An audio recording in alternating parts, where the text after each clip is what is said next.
The sun had barely risen, and the world outside was still cloaked in the soft, golden light of dawn.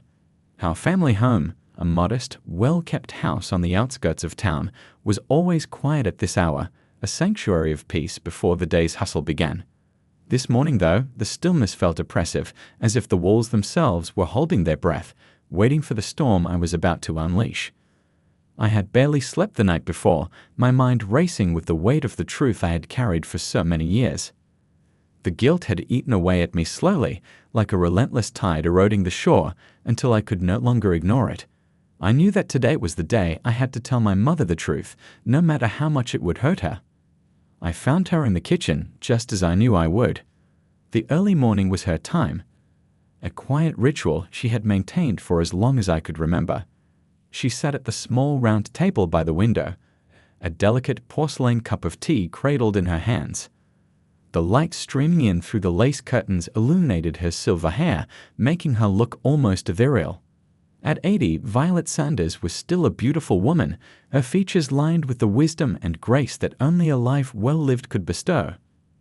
"Good morning, Robert," she said warmly as I entered the room, her smile brightening the soft lines of her face. There was a comforting familiarity in her voice, one that had always made me feel safe, no matter the circumstances. But today, that comfort only intensified the knot of dread tightening in my chest. "Morning, Mom," I replied, trying to keep my voice steady as I took a seat across from her. I forced a smile, but I could tell it didn't reach my eyes. She noticed immediately, of course. Violet had always been perceptive, especially when it came to her children. "You look tired, dear," she said, concern creasing her brow. "Are you feeling all right?" I nodded, though in truth, I felt anything but all right. "I'm fine, Mom. Just didn't sleep well, that's all." She didn't seem convinced, but she let it slide, sipping her tea in thoughtful silence. I knew I couldn't delay the inevitable much longer, but I struggled to find the right words. How could I tell her that everything she believed about our family, about the daughter she had loved and raised, was a lie? "Mom, there's something I need to talk to you about," I finally said, my voice barely above a whisper.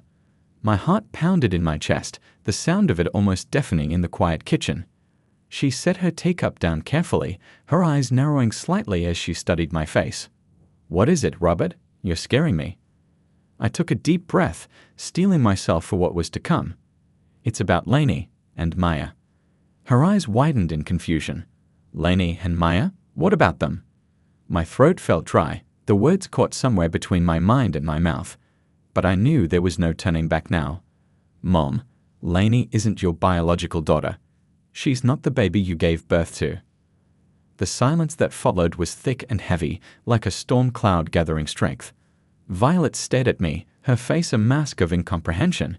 "What are you talking about, Robert? What do you mean she isn't my daughter?" I swallowed hard, my hands trembling as I clasped them together on the table. When Lainey was born, there was a switch, a deliberate switch.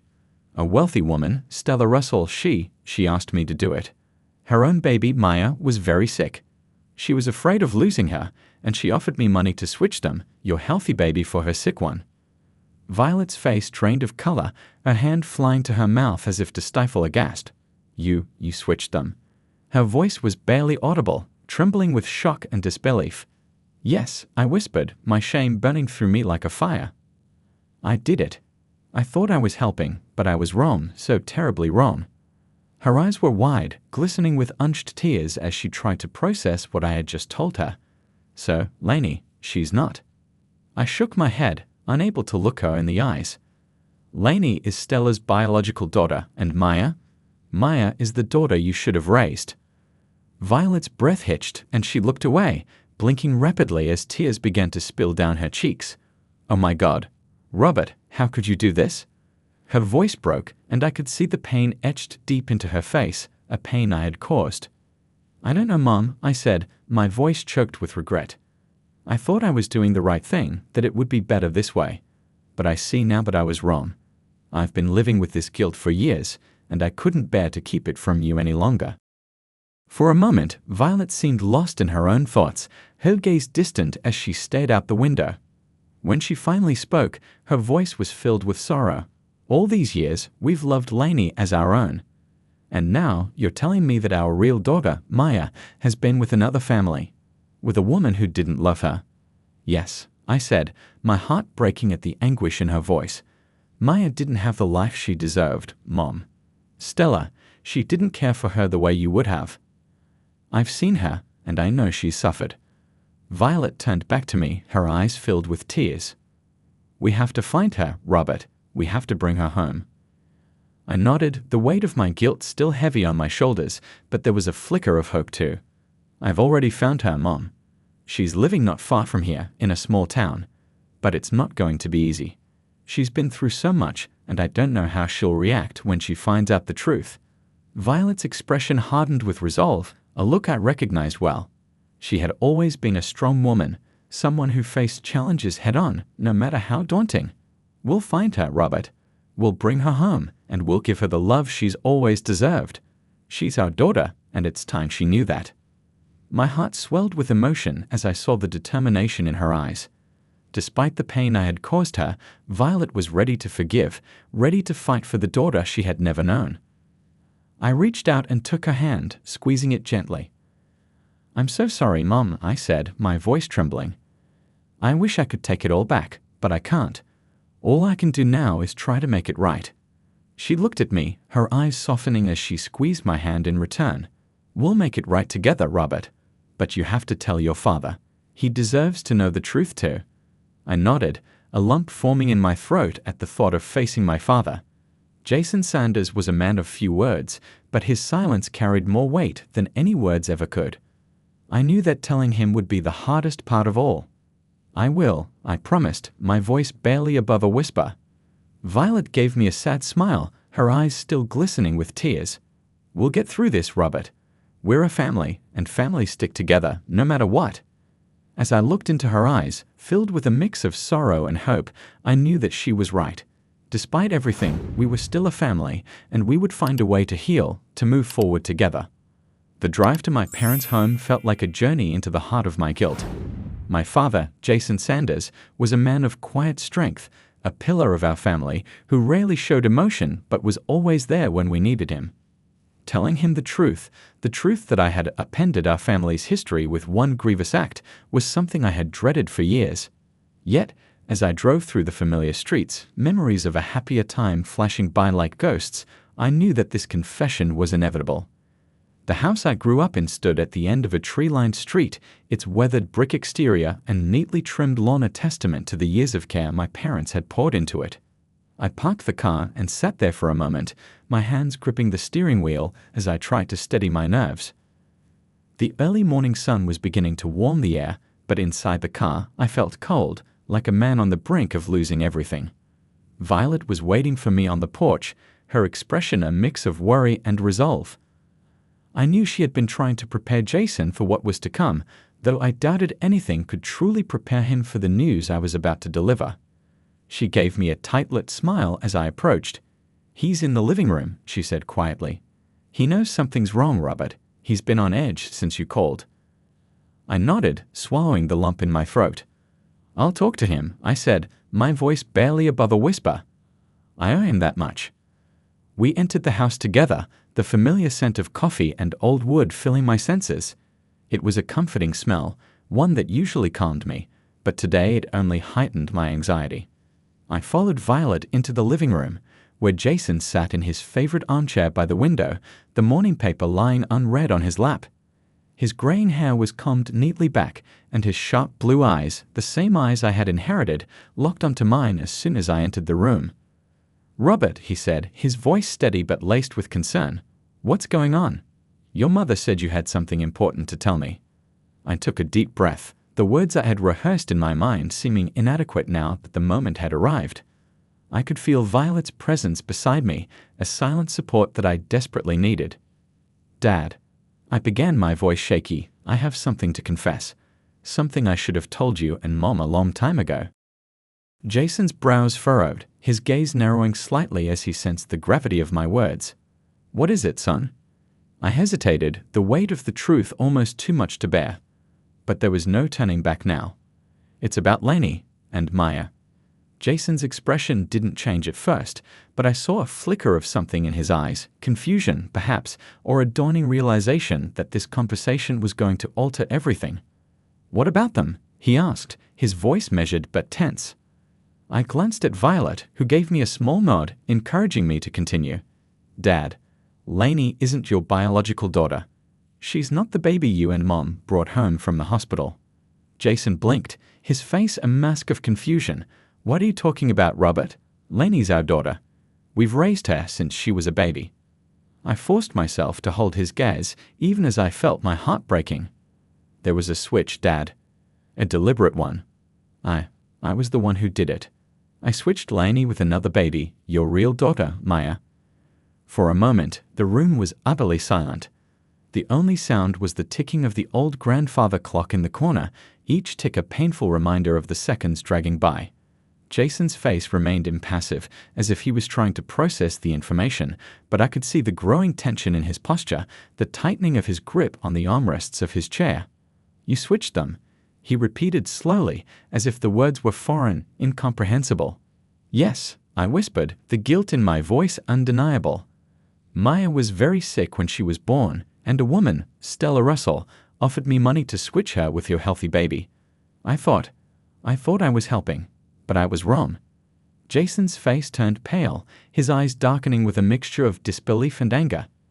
"You sold our daughter? You sold her for money?" His voice rose, filled with a fury I had rarely seen in him.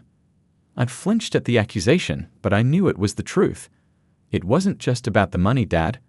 I thought it would give both girls a better chance. But I was wrong, so terribly wrong." He stood up abruptly, his chest scraping against the wooden floor. You thought? He repeated, his voice trembling with rage. "How could you do something like this? How could you play God with our lives, with their lives?" I had never seen him so angry. Jason Sanders was a man who believed in fairness, in doing what was right, and I had shattered that belief. My heart pounded in my chest, a mix of shame and fear overwhelming me. "I'm sorry," I said, my voice cracking. "I know that doesn't change anything, but I'm so sorry, Dad. I've lived with this guilt for years, and I can't live with it anymore. You and Mom deserved to know the truth."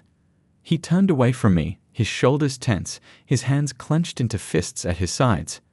I could see the conflict raging inside him, the struggle to reconcile the son he had raised with the man who had committed this unforgivable act. "You've broken this family, Robert," he said finally, his voice low and filled with sorrow. "You've broken everything." Tears welled up in my eyes, but I blinked them away, knowing that I had no right to cry. This was my doing, my mistake, and I had to face the consequences. "I know, Dad," I whispered, my voice barely audible. "But I want to try and make it right. We can find Maya, bring her home. We can be a family again." Jason turned to face me, and for the first time, I saw the tears in his eyes. "How can we ever be a family again after this? How can we look at Lainey, knowing she's not our daughter, and how can we look at Maya, knowing we abandoned her?" Violet, who had been silent until now, stepped forward, placing a gentle hand on Jason's arm. "We'll find a way, Jason," she said softly, her voice filled with quiet strength. "We'll find a way because we have to. Maya is out there, and she needs us. Lainey needs us too. We can't change what happened, but we can do our best to make it right." Jason looked at her, his eyes filled with a mixture of pain and love. For a long moment, they stood there, communicating silently in the way only two people who had spent a lifetime together could. Finally, he nodded, his anger giving way to a deep, abiding sadness. "We'll find Maya," he said, his voice hoarse with emotion, "and we'll bring her home. But Robert, it's going to take a long time for me to forgive you for this." I nodded, accepting his words as the truth. "I understand, Dad," I said, my voice breaking. "I'll do whatever it takes to make things right. I just want our family to heal." Jason didn't respond, but the look in his eyes said everything. It would be a long and difficult journey, one fraught with pain and uncertainty. But it was a journey we would take together because, despite everything, we were still a family, a broken family, perhaps, but a family nonetheless. Maya Russell's world was one of quiet solitude, a place where the echoes of laughter and warmth that others took for granted seemed to have no place. Her life, spent mostly within the cold, imposing walls of the Russell estate, had been shaped by a mother who treated affection as a currency she rarely dispensed. The Russell estate was grand, with its towering walls and meticulously manicured gardens. It was the kind of place that exuded wealth and power, but for Maya, it had always felt more like a prison than a home. The rooms were vast, the ceilings high, and the furniture elegant, yet there was an emptiness that filled every corner, an emptiness that seemed to mirror the void in her heart. Maya had learned early on that her mother, Stella, was not the kind of woman who showed love easily. Stella Russell was a formidable figure, a woman whose beauty had been matched only by her ambition. She had a reputation in society as a woman of taste and distinction, someone who commanded respect. But at home, behind the closed doors of the estate, she was distant, cold, and often indifferent to her only child. Maya had never known what it was like to be cherished. She had grown up in a world of luxury, surrounded by everything money could buy, yet she had always felt the sting of loneliness. She had been cared for, certainly. There had always been nannies, tutors, and housekeepers to attend to her needs, but there had been no warmth in that care, no genuine affection. Stella had ensured that Maya was provided for, but she had never truly been present, never the mother Maya longed for. As a child, Maya had often tried to win her mother's approval. She had been a quiet, obedient girl, always striving to be perfect, hoping that if she were good enough, Stella might finally notice her, might finally show her the love she craved. But those hopes had been dashed time and time again. Stella's praise, when it came, was always lukewarm, always conditional, and Maya had learned to stop expecting anything more. Now, at 25, Maya had long since given up trying to bridge the gap between herself and her mother. She had become used to the loneliness, accustomed to the hollow ache in her chest. She had her books, her music, and her art. These were her escapes, the way she filled the empty hours in the vast, silent house. But no matter how hard she tried, she could never completely escape the feeling that something was missing, something vital that she had never known but always yearned for. It was late afternoon, and Maya sat in her favorite room, the small, sunlit library on the east side of the house. This was the one place in the estate that felt like her own. The walls were lined with shelves of books, their spines worn from frequent reading, and a large window overlooked the garden, where the roses her mother favored grew in neat, orderly rows. Maya often spent hours here, lost in the pages of a novel or sketching the view outside. She was deep in thought, her sketchpad on her lap, when the door opened and Stella entered the room. Maya looked up, surprised. Her mother rarely sought her out. Their interactions were usually brief and formal, limited to mealtimes or the occasional social event. Maya, Stella said, her tone cool and detached as always. She was impeccably dressed, as usual, her tailored suit and pearl necklace giving her an air of untouchable elegance. "I need to speak with you." Maya set her sketchpad aside, her heart sinking slightly at the tone in Stella's voice. It was the same tone she used when she was about to issue an instruction or a reprimand. "Yes, mother," she asked, doing her best to keep her voice even. Stella crossed the room, her heels clicking on the polished wood floor, and sat down in the armchair opposite Maya. She regarded her daughter with the same critical eye she used when inspecting the household staff or evaluating a new piece of jewelry. "I've been invited to a charity gala next weekend," she began, her voice crisp. "It's important for our family to be seen there. I expect you to attend." Maya nodded, accustomed to these kinds of demands. "Of course," she said quietly. "I'll be there." Stella's gaze lingered on Maya for a moment longer than usual, and Maya felt the familiar discomfort of being scrutinized, as if she were an object on display. "I'll have a dress sent up for you," Stella continued, her tone implying that this was not a suggestion but a command. "Make sure you're presentable. I won't tolerate any mistakes." Maya bit back a sigh. "Yes, mother," she replied, knowing that arguing would be pointless. Stella had always been more concerned with appearances than anything else. To her, Maya was not a daughter, but an extension of her image, a piece of the perfect life she wanted to present to the world. For a moment, there was silence between them, the air thick with unspoken tension. Maya had learnt to endure these moments, to wait them out until her mother finally left her in peace. But today, there was something different in Stella's demeanor, a slight hesitation that Maya hadn't seen before. Maya, Stella said suddenly, her voice softer, almost hesitant. Are you happy? The question caught Maya off guard. It was so out of character for her mother to ask something so personal, so direct, that Maya wasn't sure how to respond. She searched Stella's face for some clue as to why she was asking, but her mother's expression was unreadable. Maya hesitated, unsure of what to say. Was she happy? The truth was that she didn't know. Happiness was something she had never fully experienced, at least not in the way she imagined other people did. She had moments of contentment, brief flashes of joy when she lost herself in a book or a painting, but those moments were fleeting, and they always left her feeling hollow afterward. I'm fine, Maya said finally, choosing the safest answer. Why do you ask? Stella looked away, her gaze drifting to the window.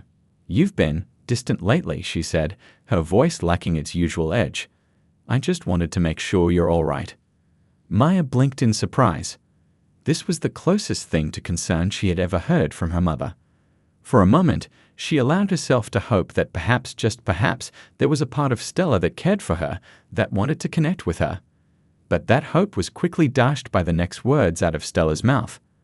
I need you to be at your best for the gala, Stella said, her tone returning to its usual briskness. There will be important people there, people who could be beneficial to our family. I don't want you causing any scenes or drawing unnecessary attention. And there it was, the real reason for Stella's sudden interest in her daughter's well-being. Maya felt a familiar pang of disappointment, but she quickly buried it. She had learned long ago not to expect anything more from her mother. I understand, Maya said, her voice flat. I'll make sure everything goes smoothly. Stella nodded satisfied. Good. That's all I wanted to discuss. I'll have the dress sent up to your room tomorrow. Without another word, Stella rose from her chair and left the room, her presence lingering in the air like a cold breeze. Maya watched her go, a sense of emptiness settling over her once again. She knew she should be used to this by now, to the way her mother treated her, but it still hurt. It always hurt. Once Stella was gone, Maya let out a sigh and picked up her sketchpad again, her fingers tracing the lines of the drawing she had been working on. It was a sketch of a mother and child, their faces turned away from the viewer, their hands clasped together. The image had come to her in a dream, one of the many dreams where she imagined what her life might have been like if things had been different, if she had been born into a family that loved her, that cared for her in the way she so desperately craved. But dreams were just that, dreams. And Maya had learned to live with the reality that she was alone, that the love she longed for was something she might never have. She stared at the sketch for a long time, her thoughts drifting. She wondered, not for the first time, what her life would be like if her mother were different, if there was someone in her life who truly cared for her. The thought was bittersweet, a reminder of the things she had never known. Finally, she closed the sketchpad and stood up, feeling the weight of the afternoon settle over her. She had learned to endure her mother's coldness, to find solace in the small joys of her solitary world. But as she left the library and made her way to her room, she couldn't shake the feeling that something was missing, that there was a piece of her life that was incomplete. And in the quiet of her room, as she sat by the window and watched the sun dip below the horizon, she allowed herself to wonder what it would be like to find that missing piece, to discover the love and warmth she had always longed for. It was a dangerous thought, one she knew better than to entertain, but tonight she couldn't help it. For just a moment, she let herself dream. The day had finally arrived, the day that would change everything. Violet and Jason Sanders sat side by side in the small cafe where they were supposed to meet Maya for the first time. The air was thick with anticipation, the hum of conversation around them a distant murmur as they both struggled to focus on the moment ahead. Neither of them spoke much on the drive over, both lost in their own thoughts, grappling with the emotions that had been stirring since Robert's confession. Violet sipped her tea, her hands trembling slightly as she placed the cup back on the saucer. The taste was bitter, but she hardly noticed. Her mind was elsewhere, replaying the countless scenarios of how this meeting might unfold. Would Maya hate them for what had happened? Would she even believe them? And most importantly, how could they begin to make up for the years they had lost? Jason sat next to her, his usually steady hands clasped together tightly on the table. He stared at the door, his heart pounding in his chest. He had always been a man of action, someone who could solve problems with determination and hard work, but this was different. This was a problem that couldn't be fixed with a few well-chosen words or a handshake. The weight of it all was overwhelming. "Are you okay?" Violet asked softly, her voice breaking the heavy silence between them. Jason turned to her, his expression troubled. "I don't know," he admitted, his voice rough with emotion. "I've been trying to prepare myself for this, but how do you prepare to meet your daughter after all these years? How do you even start?" Violet reached out and placed her hand over his, giving it a reassuring squeeze. "We'll do it together," she said, her voice steadier than she felt. "We'll take it one step at a time. We just have to show her that we love her and that we want to be there for her." He nodded, though his eyes remained fixed on the door. "I just hope she can see that."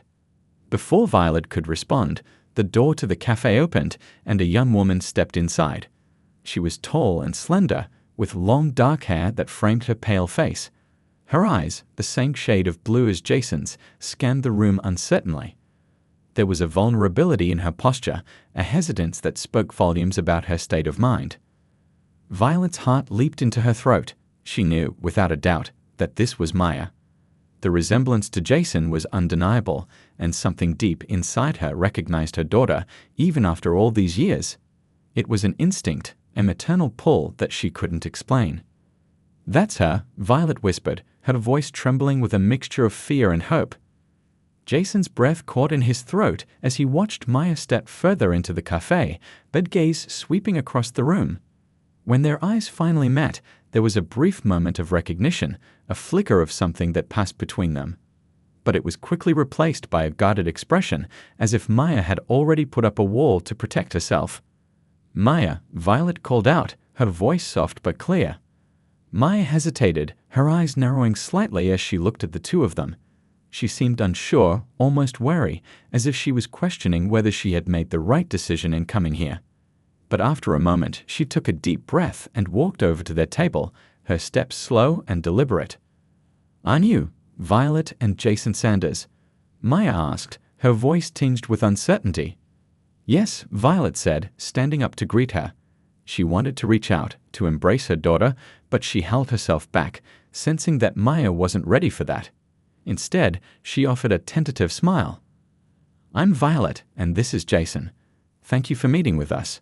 Maya nodded, her expression still guarded as she sat down across from them. She looked between the two of them, her gaze flickering with a mixture of curiosity and apprehension. "So, you're my real parents," she said, the words sounding strange, as if she was testing them out for the first time.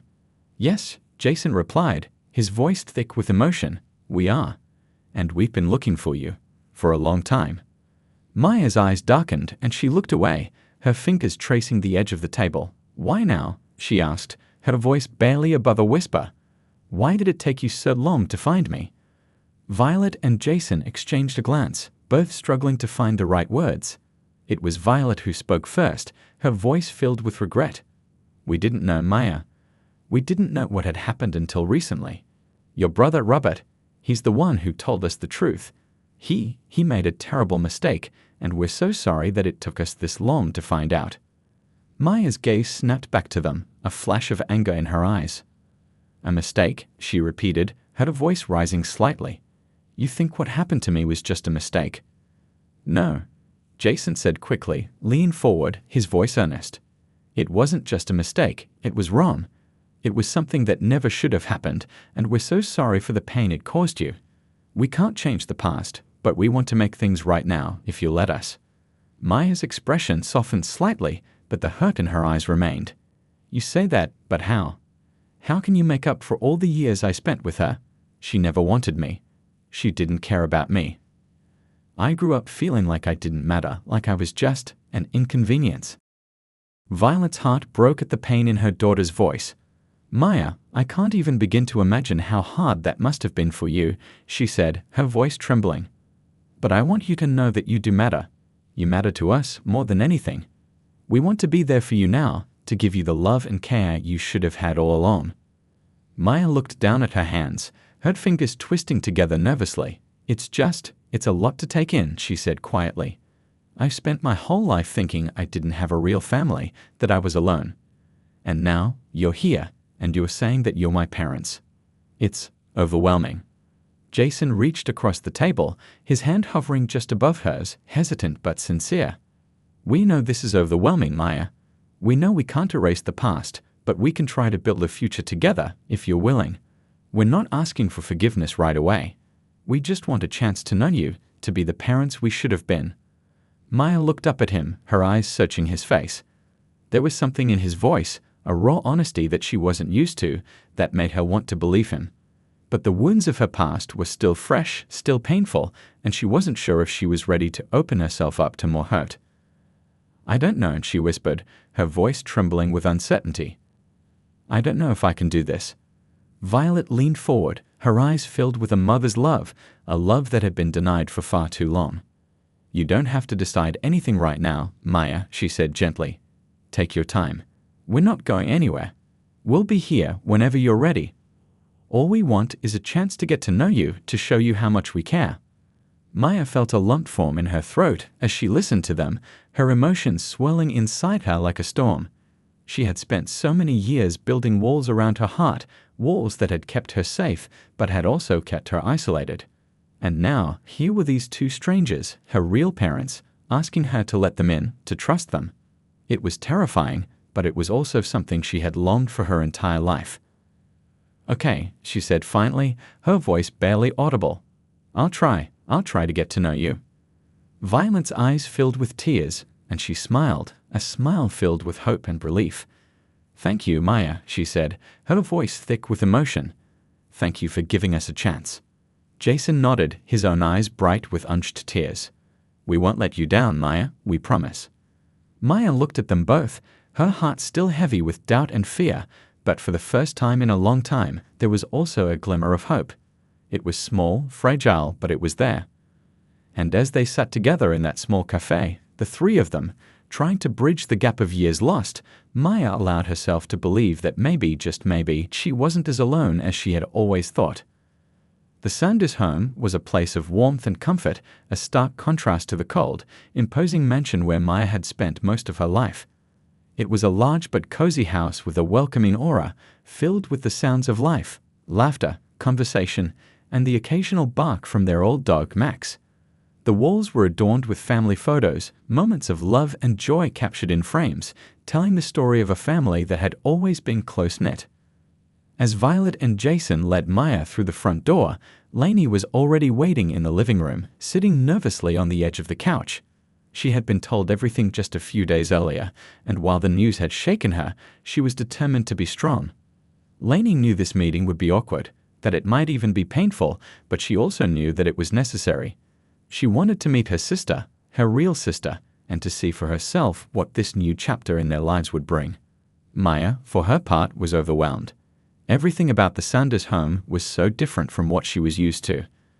The house was filled with warmth, with life, and it was immediately apparent that this was a place where love was given freely. She felt like an outsider in this unfamiliar environment, uncertain and anxious, but there was also a small part of her that yearned to belong here, to be part of this family. "Welcome home, Maya," Violet said softly, her voice filled with emotion as she watched her daughter take in the surroundings. "This is your home now too, if you want it to be." Maya looked around, her heart pounding in her chest. It's beautiful," she said quietly, her voice tinged with wonder. She had never seen a place that felt so lived in, so filled with love. It was almost too much to take in. Jason smiled, placing a gentle hand on her shoulder. "We're glad you think so. We've made some space for you, Maya. You can have your own room, or if you'd like, you can stay in Lainey's old room until you feel more comfortable." Maya nodded, feeling a lump form in her throat. "Thank you," she whispered, overwhelmed by their kindness.